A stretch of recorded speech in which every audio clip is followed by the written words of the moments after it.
Ya, bismillahirrahmanirrahim. Assalamualaikum warahmatullahi wabarakatuh. Salam sehat, sehat Indonesia.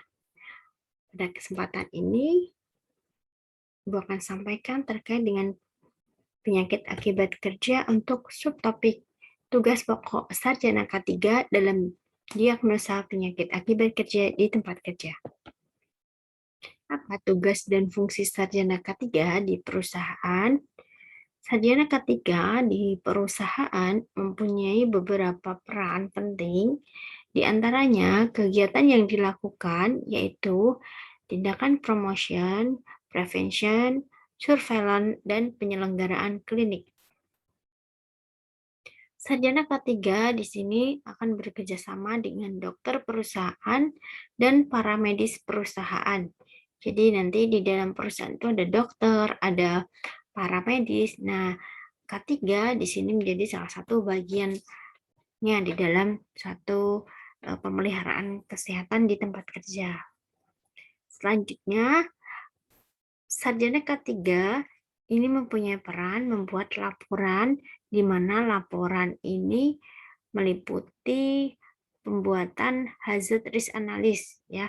Jadi kalau di K3 itu kan ada membuat risk management ya, tapi nanti peran kita sarjana K3 di bidang kesehatan kerja ini lebih ke arah risk management terkait dengan penyakit akibat kerja ya. Jadi ya, membuat hazard risk analysis HRA.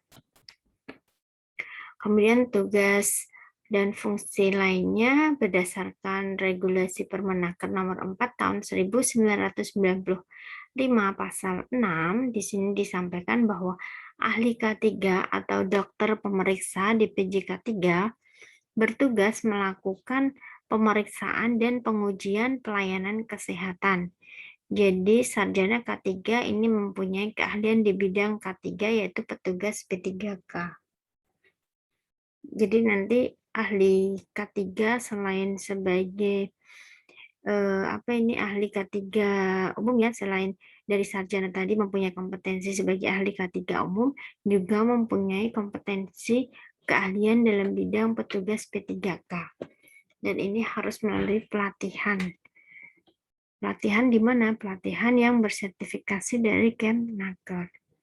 Kemudian juga untuk sarjana K3 yang telah memiliki kompetensi tadi bisa membantu dokter dalam membuat pelaporan medical check-up dan analisa hasil medical check-up.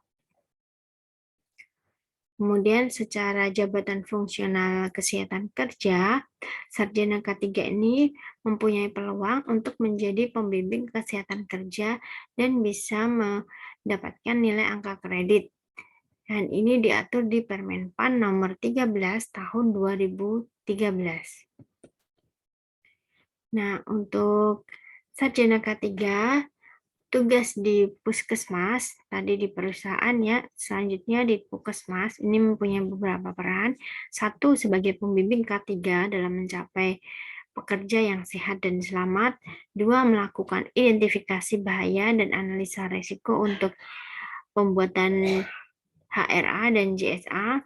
Kemudian yang ketiga, menginformasikan data hazard dan potensi penyakit dari organ target kepada dokter. Yang keempat, ikut mendiagnosis penyakit akibat kerja dengan pendekatan komunitas dengan postulat Hill. Yang kelima, mengecek hazard dan penyakit yang dapat menjadi penyebab PAK. Kemudian yang keenam, membantu dokter menentukan asosiasi antara pajanan dengan diagnosis klinis. Yang ketujuh, melakukan surveillance kesehatan kerja, meliputi surveillance hazard dan surveillance dampak. Kemudian yang kedelapan, membuat kebijakan dan SOP. 9. Menindaklanjuti penegakan diagnosis PAK untuk mendapatkan jaminan kecelakaan kerja, termasuk PAK dengan kontak BPJS Tenaga Kerja. 10. Melakukan MCU dan klaim asuransi atas kecelakaan kerja atau PAK. 11. Melakukan kegiatan preventif, pembinaan, dan pengawasan secara berkala. 12. Memotivasi, mengkoordinasi, dan berpartisipasi dalam penyusunan pelaksanaan dan evaluasi program K3 di organisasi perusahaan. Dan 13. Utamakan pencegahan, konservasi, dan kompensasi.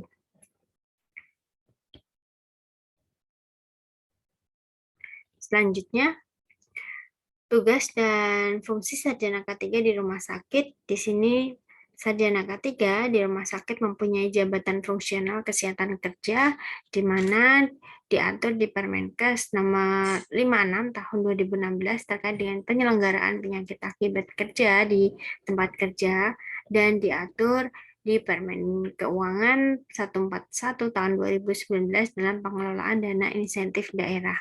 Jadi peran sarjana K3 yang bekerja di rumah sakit di sini sebagai pembimbing kesehatan kerja ya.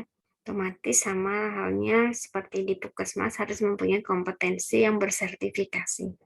Sehingga nanti ada pengelolaan dana terkait di ini dana insentif dari daerah. Terkait pengelolaan dana ini nanti untuk upaya ini ya, penyelenggaraan program-program K3 di rumah sakit. Nah, fungsi dan tugas secara khusus di sini membantu dokter dalam mendiagnosis penyakit dengan data yang ada, membantu dokter mencari hubungan antar pajanan dengan diagnosis klinis. Yang ketiga, mengumpulkan data pekerja yang terkena pajanan berdasarkan data yang didapat dari HRA.